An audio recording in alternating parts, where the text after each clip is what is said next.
Sulla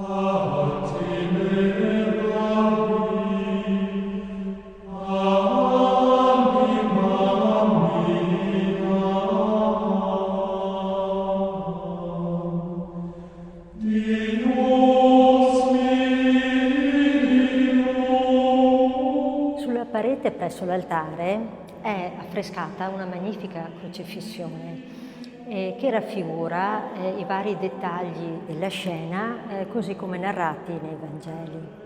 Abbiamo quindi il Cristo tra i due ladroni, quello buono con lo sguardo rivolto verso il basso in segno di pentimento, quello cattivo con il viso rivolto dall'altra parte in segno di rifiuto.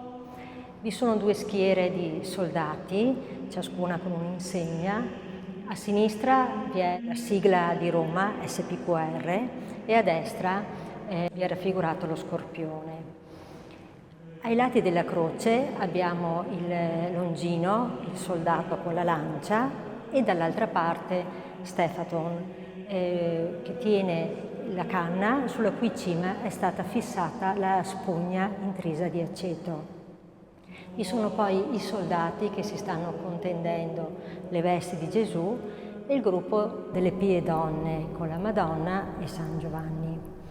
Infine, ai piedi della croce abbiamo il teschio, perché questo è il monte Calvario o Golgota, che significa appunto luogo del cranio, in cui si riteneva fosse stato sepolto anche Adamo.